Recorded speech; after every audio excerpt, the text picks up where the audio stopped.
Hello! It is another month done, and I thought I would spend the last sort of hours of nice sunshine on a Sunday afternoon recording a video telling you all about the best books I have read this month. In fact, all of the books I've read this month. I have only read 5 books, and I've been a bit slow. I say only, I know for some people that's quite a lot, but for me, I struggled a bit this month, not just because of the books. Some of the books, well, I'll tell you about them in a bit, but I struggled because of just life getting in the way. The heat just sort of distracts you and you end up doing more stuff in the day. We've got a lot happening at the shop at the moment, so I've been distracted by other things, but I have read some really good books. So let's get straight on and I'll tell you all about them. So this one is Claws Out by Bella Mackie. And it wasn't what I was reading at the beginning of the month. I was reading something else, but I paused to read this, and I'm really glad I did. So the reason I ended up pausing actually was I went to an event in London with Bella herself, and she was talking about her new book. She was explaining to the audience that were there what it was about, why she wrote it.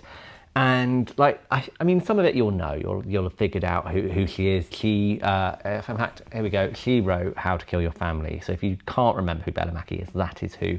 It is the best-selling book at Bert's Books in Swindon ever.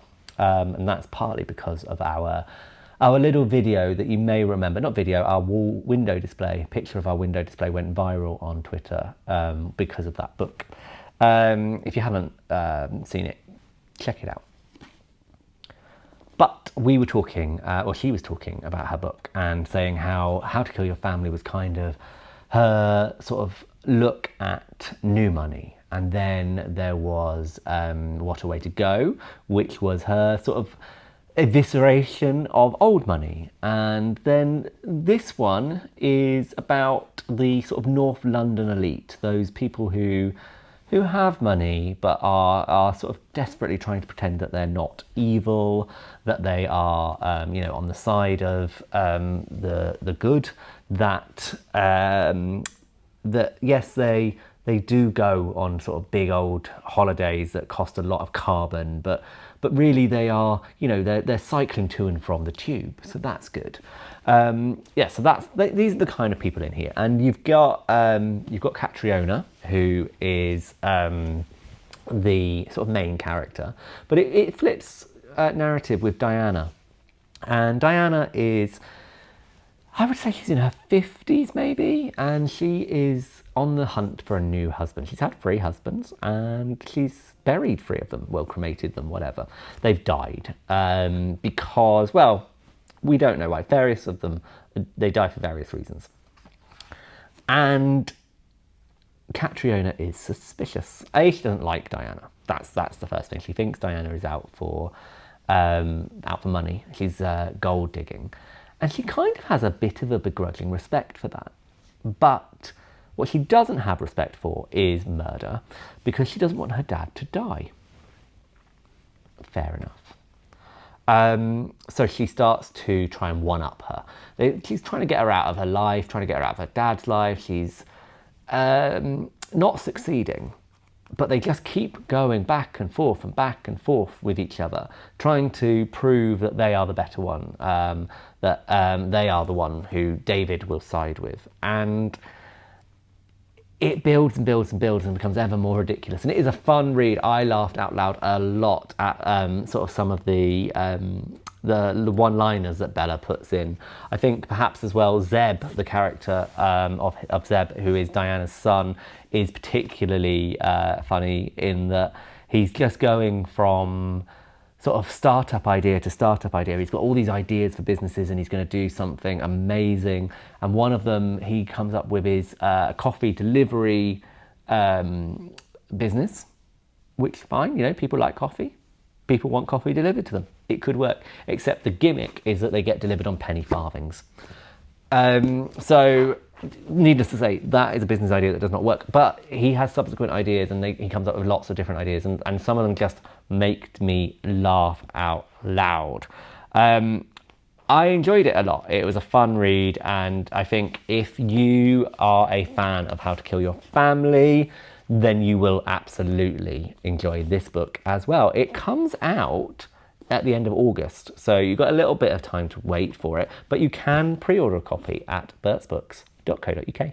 Now, I have read A Family Matter before. This is actually the proof copy that I have got here, but I read it before. But I stopped reading Bella Mackie, that one up there, to reread this because we were talking about it in our book club.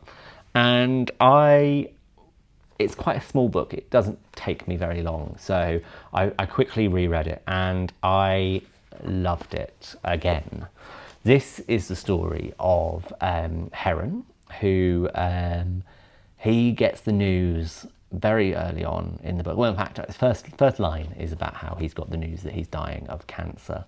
And it's the story between him and his daughter, Maggie. And it's sort of told back and forth between their points of view.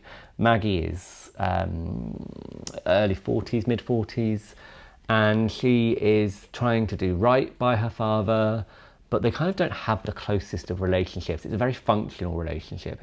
They're close, but they don't talk about things. They just, they see each other every day, but it's mostly Maggie saying, what do you need me to get from the doctors? What do you need me to go to the supermarkets for? Okay, here's that. What did you do with your day? Oh, I went here. They don't talk about the big things. And possibly they don't talk about the big things. One of the big things that they don't talk about is Maggie's mother. And I think it's Dawn. I want to say Dawn. Let me double check that. It's Dawn. Dawn is her mother, and we see the story from her point of view in the 1980s. And her marriage ended because she fell in love with another woman. And her relationship with Hazel, she was not expecting it. But it becomes this awakening for her, this thing that she didn't realise she could want or that she could have. And she does cheat on Heron. She, goes off with Hazel, and he finds out, and he kicks her out, and he keeps Maggie. And then he goes to a solicitor about a divorce. And the solicitor starts saying, okay, well, this is what we do. This is the process. And I'm by no means on Heron's side here. But what happens is he kind of gets swept along by these people in power, these men in power, who say that as Dawn is a lesbian, she absolutely should not be kept around children. She should not have custody of Maggie. And he just goes, oh, okay then. So he goes along with it. He encourages the courts to take Maggie off of Dawn. Dawn ends up with no access, and we know this because we see it from Maggie's point of view in 2022, when she's only ever known her father. And it's this weird thing, and we talked about it in book club, or I certainly mentioned this, like, we know when you read a book about homosexuals in the 1980s, it's quite often going to be about HIV, AIDS, and it's quite often going to be about gay men. I had not quite realised how many women in the 80s lost their children, lost their kids in custody battles because of this notion that kids should not be around lesbians. And so even though it was perfectly legal to be gay, there was still this kind of moral panic about how kids might be corrupted by it. And it's quite sort of eye-opening as you read this book about how it happened, and even sort of semi-good men like Heron. I mean, like, Heron didn't ask to marry a lesbian. He didn't ask to be cheated on, but he learns like what the world is like, and he uses it to his advantage. He never, I'm not going to say he uses it, but he never stops it. He has the option to stop it at one point, and he doesn't. He also then doesn't tell Maggie about her mother, doesn't tell her the truth until late on in 2022. Maggie discovers a piece of paper that says what happened in the courts, and she starts investigating on her own accord. It's a beautiful book. It's incredibly well written, and I was so glad to get to read it again. I think I've said before that The Names was my favourite book of 2025, and I stand by that. I really enjoyed it, but this was a very close second, and on a reread maybe a little bit better, but I'm rereading The Names at the moment, so I may change my mind for next month. I think definitely if you've never read this before, you can read it again. If you've read it before, read it again, because I think you might get a bit more out of it, especially if you read it as part of a book club. There was quite a conversation to be had around both Heron and Dawn and Hazel and Maggie and the choices that they make, as well as what society was doing at large. And like, does Dawn give up too soon? Does Heron do the wrong thing? Does he do the right thing? Does Maggie do the right thing? What's their relationship like as adults? Is it a good relationship? I loved it. And yeah, get yourself a copy of A Family Matter. It's available now in paperback as well, so it won't cost you very much either. When I went to London to meet Bella Mackie there, I was reading The Children by Melissa Albert, and I didn't take it with me, so I started reading Bella Mackie on the train on the way back, and then I paused reading Bella Mackie to read A Family Matter. There it is. And so I was kind of reading 3 books at once at that point. And then I finally got back to The Children. This one is out in June, so not long to wait for this. It's about Guinevere Sharp, who is, she and her brother Ennis were children of Edith Sharp, a children's author, hugely successful. You're talking sort of Harry Potter, Twilight kind of levels of fame for Edith and the Ninth City series, this fantasy series of books. But she used her children, Guinevere and Ennis, as the main characters. And so people grew up thinking they knew Guinevere Sharp, Gwyn as she's known, thinking they knew Ennis. And then Edith and her husband Llewellyn died in a fire. In fact, not just them, all the guests died in this fire of this sort of farmhouse hidden in the woods. And Guinevere and Ennis were the only survivors, children. And we meet Guinevere as an adult in her 20s, many years on since the last book was published. The penultimate book in the series was published. Nobody's finished, the book was not finished, the series was not finished. So nobody knows what happened to Guinevere and Ennis Sharp in the stories. But Gwyn she's written a memoir, a biography about her mother.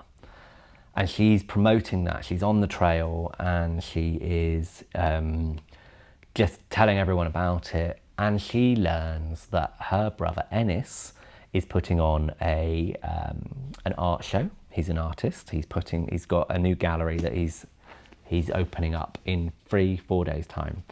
And it's simply called Mother. And she finds this out live on TV during an interview. And we learn that she hasn't spoken to Ennis for a very long time. They got separated after the fire. For whatever reason, their relationship deteriorated. And so what then follows is the 5 days of Gwyn deciding or trying to decide whether or not to go and see his show, find out what he's up to. She's strongly always suspected that he started the fire that killed their parents. So she's kind of wrestling with that. And then it goes back and forth between her sort of modern day experience with her fiance Hank and her childhood. And we learn just kind of how this sort of idyllic bohemian childhood became sort of toxic, and how it kind of destroyed their family, this sort of these books. And this is the book that I was reading which took me a week and a half, 2 weeks to read it. Maybe a bit more because of the gap between starting it and then picking it back up again after I'd finished the Bellamacchi. One of the reasons I struggle is it's quite slow, it's quite densely written, and like you're not entirely sure where it's going, and there is this question of should I care? What is, you know, what's Guinevere complaining about? She's actually quite well off. She's got this life where she doesn't really need to work. She's just kind of an ambassador for her mother's series, except she's got nothing in her life. You know, she doesn't speak to her brother. She's got this fiance who she kind of doesn't really let close to her. She's damaged by this childhood, and it's one of those things where you just kind of want to say, get some therapy.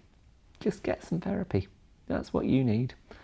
So, yeah, I struggled a bit with connecting with Guinevere, but the story itself, I really enjoyed. The writing is brilliant. I enjoyed the writing, but the main character, I couldn't quite connect with. I still enjoyed it. I still would recommend it to people.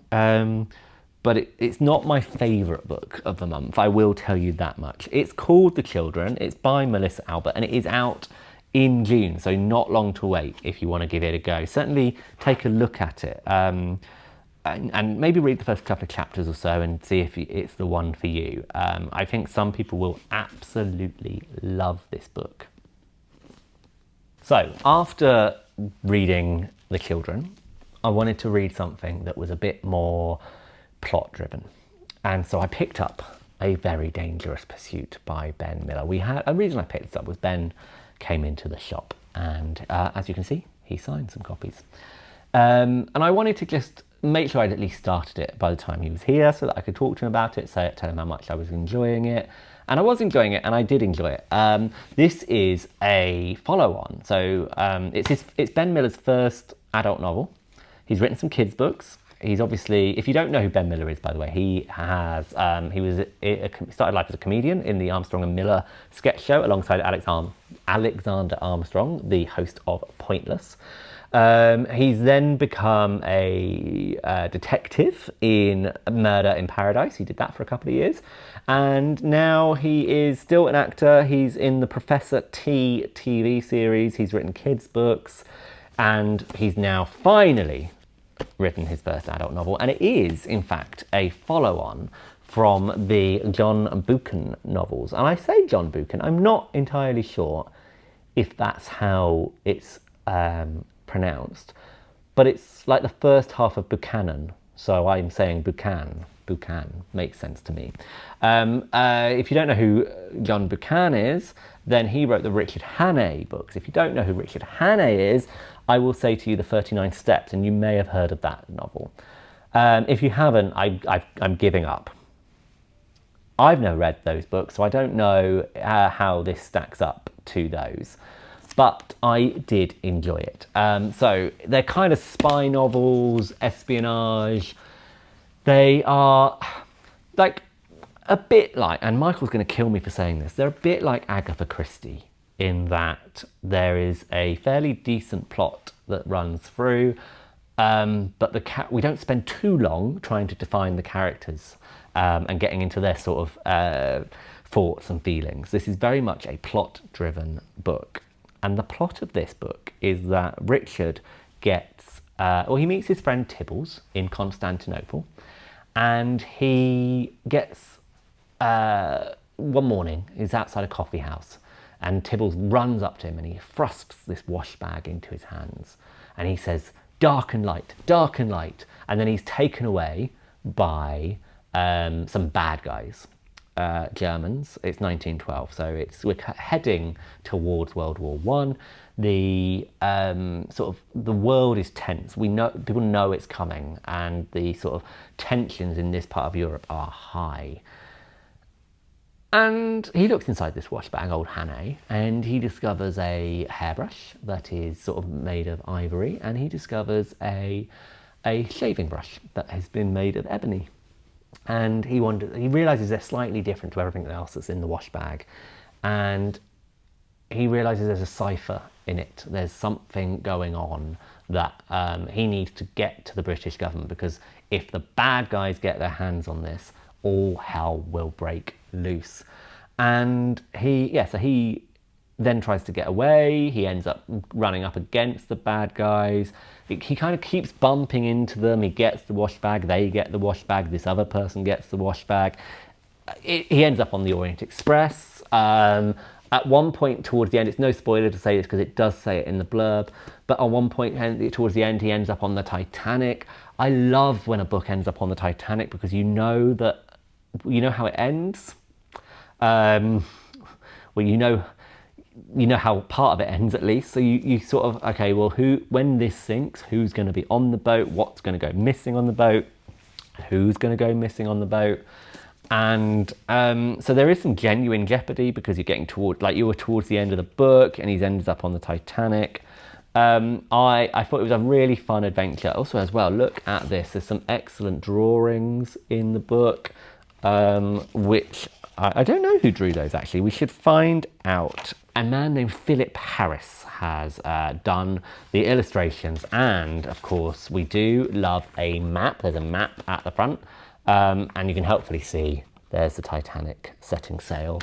So yeah, I really enjoyed this. It's a very sort of fun novel. It's a good pursuit across Europe, and one that you don't have to think too much about, which is always quite nice. It's called A Very Dangerous Pursuit, and it is available right now. Last book I read this month is called Dungeon Crawler Carl by Matt Dinnerman. These books have been around for a while. They were self-published, I think, originally from about 2001.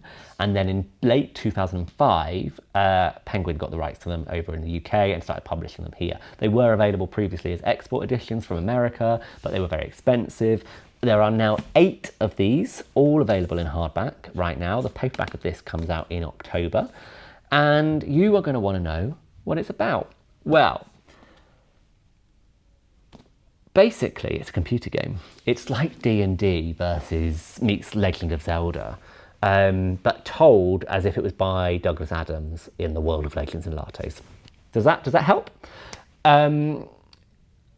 Basically, Carl wakes up or he's late to bed, and his cat, Princess Donut, or rather his girlfriend's cat, Princess Donut, has jumped out of the window, and he goes out to save her. And when he's out there, all the buildings just disappear. It's 2 a.m. in the morning, and just boom, everything's gone. And the residents of them dead. He knows this because one of his neighbours was sticking her head out the window to shout at him for making some noise.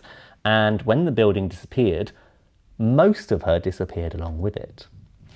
Anyway, he goes down this big old portal. He gets told this is his only way to survive. And the way he's told is through an in-game notification. If you've ever played a computer game, you will know exactly what I mean. He gets this thing pop up, and it's sort of in his line of sight, and it tells him all the sort of thing he needs to know. Basically, he can go down into this dungeon. If he survives the sort of 18 or so levels, he wins. He gets to stay alive. He wins the planet. So he does. He goes down in with Donut, Princess Donut the cat, and what follows is levels 1 and 2. Level 1 is basically a tutorial, so it tells you all about, it helps set up the world, it tells you all about what he's doing, what the cat's doing. The cat starts to talk, by the way. That's explained, that happens. And yeah, it's just a really fun book. I didn't know what to expect from it, but I wanted to give it a go. I thought I might like it, and I did. I loved it. I am so looking forward to reading the next 7 parts. This only goes as far as level 2. So I think level 8 goes down to level, I think book 8, sorry, goes down to level 11 in the game. So there's at least, I would say, 3 or 4 more books to come. So we're looking at quite a long series. The first 8 are available now. You can read those and get going, and then maybe catch up. Or if you want to wait for the paperback to come out, that is coming out in October of the first one. I don't know when the paperback of the next ones are coming. I think this is going to be huge. I think it's only going to get bigger and bigger as more people read it. I think, yeah, I loved it. I think if you are a fan of hitchhikers, a fan of fantasy, a fan of computer games in general, this is one for you to read. I loved it. The hardback is available now, by the way. There we go, the 5 books I read in May. I will give you an update next month on how many more I managed to read. I have done it again. I think I'm in the middle of reading 3 books, but I'm listening to 1 on audio. I'm reading 1 for book club, and I'm reading another one for fun. And I kind of want to start reading the next one in the Dungeon Crawler Carl series as well. So maybe I'll do 1 of those a month until I catch up. I think that seems fair. But I'm gonna try and read even more books this month and try and get myself ahead, because I need to decide what I'm putting in all of our subscription bundles and what I'm going to stock in the shop come August this year. So if you have any suggestions of books that are coming out later this year that you have read or you want to read, do let me know in the comments. You can also let me know in these comments as well if you've read any of these books, and I would love to know what you think about them. Do remember to subscribe. That's what people say on YouTube. Rate, review, and subscribe, because then you will never miss an update from me, and it just really helps me get myself, my video out into the world so that more people can visit bertsbooks.co.uk and buy themselves a copy of any of these books or any of the hundreds and thousands of other books we've got on the website. Remember, it's free delivery across the UK. I will be back at the end of June, beginning of July, to tell you about my next set of reads, but in the meantime you can follow us on Instagram or on Blue Sky and all of those other places. We're everywhere. You can follow us there, and you'll get a little sneak preview of what I might be talking about next month. Keep reading.